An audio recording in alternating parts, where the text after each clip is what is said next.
Alright, hello everyone, and thank you for tuning in once again to the Black Box Podcast, BBOR, Black Box Online Radio.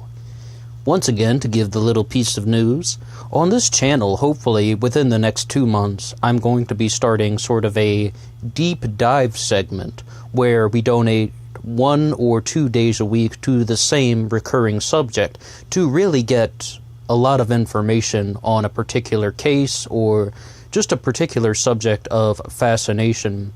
And if you have any suggestions about what that would be, like, what would you want to hear as a deep dive subject? Like, is there a mystery that you would like to hear about? Is there a conspiracy theory? Is there anything else at all that you think would be a good subject to cover?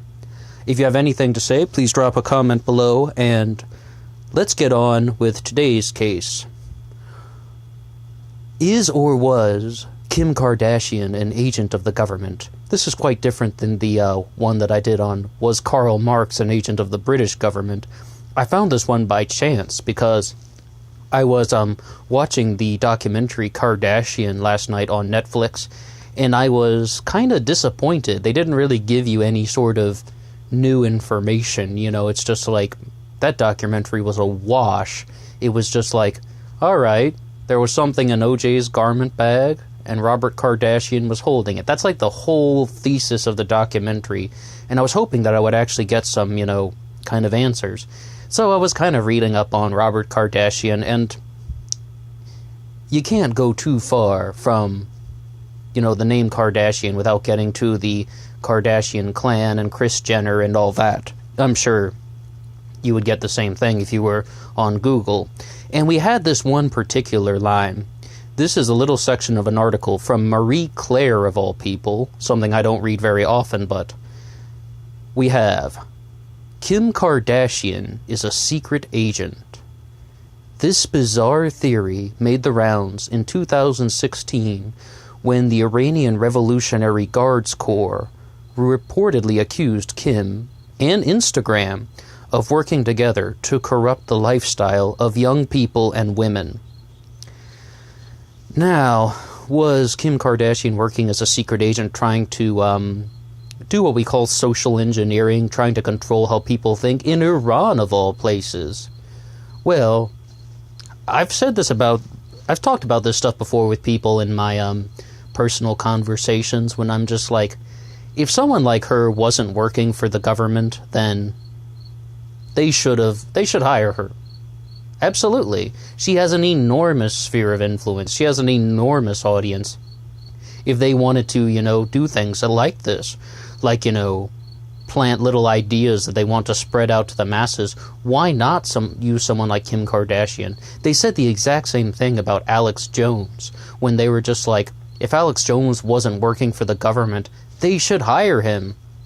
Get him to say, whatever agenda that they want to his massive audience. And if you think that doesn't happen with other radio hosts, absolutely it does.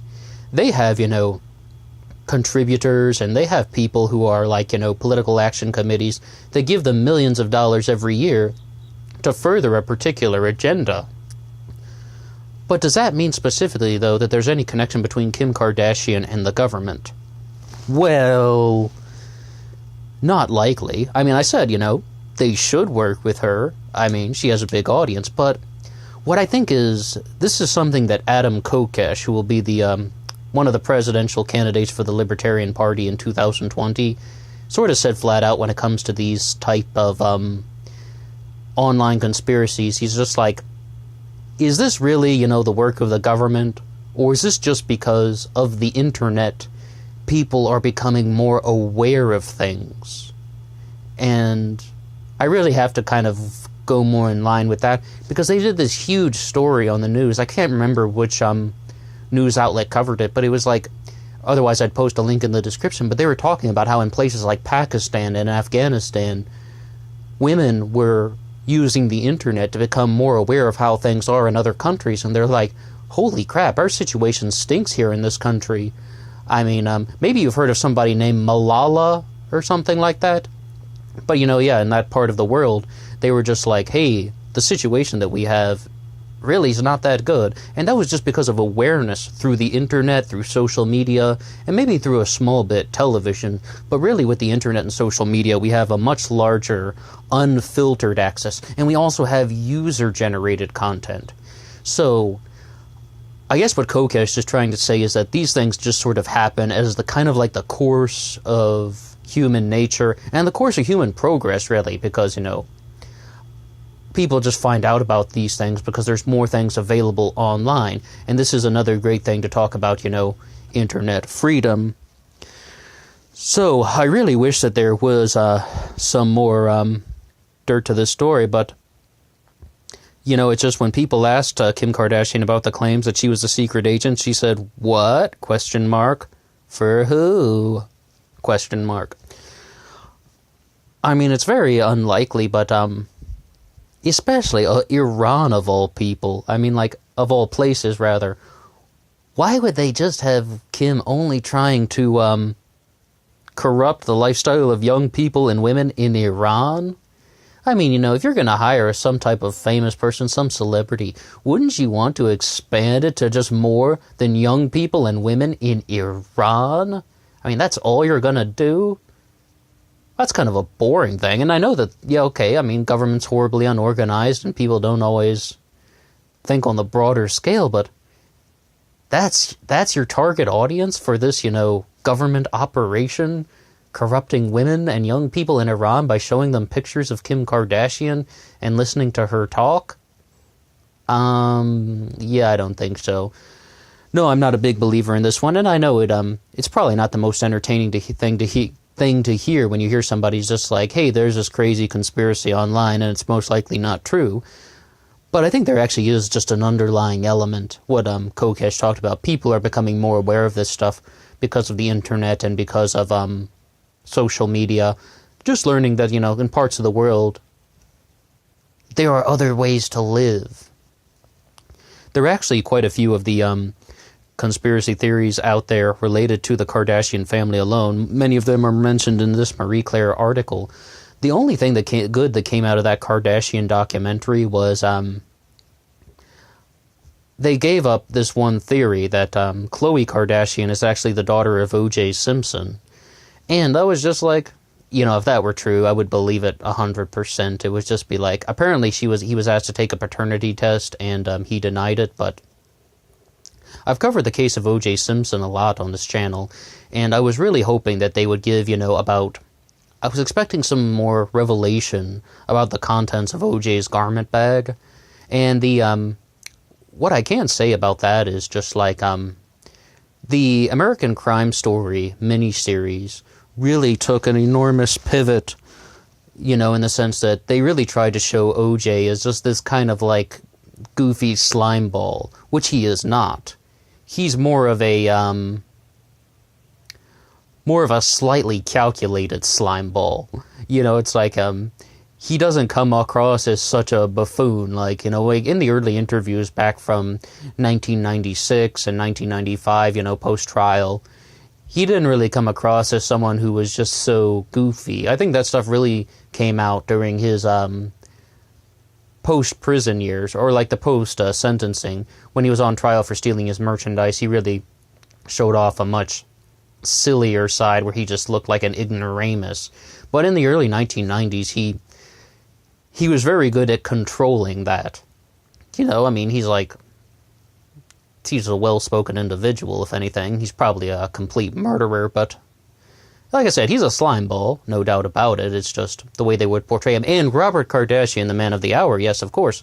They really tried to show him as, someone with a very clear conscience who just had to walk away from OJ, and someone who just, they revealed the contents of the garment bag on American Crime Story, and there are no bloody clothes in here, there's nothing incriminating. They really tried to portray Robert Kardashian as, a well-hearted, pure soul, but in reality, he was an accessory to whatever OJ was doing. He was almost a co-conspirator, and, they didn't mention once that, he reactivated his law license so he wouldn't have to testify in court. I mean, they really tried to portray him, and David Schwimmer did an excellent job. And some people are saying in the comments sections that David Schwimmer actually is more convincing than the real Robert Kardashian. And what I think they mean is just that he is portraying, the innocent side, like, this person with a good heart who just wanted to stand by a friend. He's portraying those qualities better. Whereas I think the real Robert Kardashian knew much more about what was going on. And, in the documentary Kardashian, he comes across as very, very knowledgeable. He says, he never forgets anyone. He remembered a little videographer using a handheld camera outside the courtroom, and that guy, named Joe, went on to become the director of photography for the Keeping Up with the Kardashians show. And I was just like, well, again, that's, another interesting factoid or something, that, he got his start filming Robert Kardashian and OJ outside the courtroom, and he went on to work for the Keeping Up with the Kardashians. And I'm like, okay, I mean, I guess that's an interesting factoid. It's also not really relevant to the O.J. Simpson case, which is what they were trying to talk about. So that's diverting on a little bit of a tangent from this government conspiracy theory about. I mean, we can say, though, that in the past there have been an enormous amount of reports about the government trying to get writers to spread disinfo, about getting newspapers to spread disinfo, about using, people to work as kind of like double agents and stuff like that. But would that really be something for Kim Kardashian? It's a very, very weak theory, which is intended to be. I mean, it's from marieclaire.com. It's just sort of like a puff piece. And something to grab your attention. Clickbait. That's really the word that I wanted to go for. But, it's like, if you do have these people with an enormous audience, an enormous amount of followers, somebody like Kanye West, for example, he would be all over the chance to work as a government agent, as some type of, operative. I mean, the guy is like not as much a musician as he is a showboat. So I think a lot of people in those particular lines of work would jump at the idea. And also, it's probably more fascinating than just being a reality star like what Kim is. People like, you're not acting, you're not designing, really, you're not really.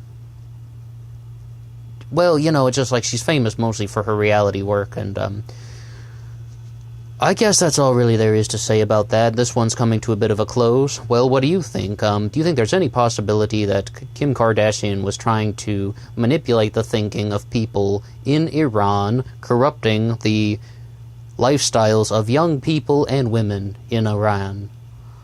What do you think about that? Yeah. And also, if you have any suggestions about any sort of deep dive podcast segment that you'd like to hear, where we spend 1 or 2 days a week covering the same subject, really trying to go deep and get some answers, please drop a comment below. That's all for me now. Lighthearted episode today. Until next time.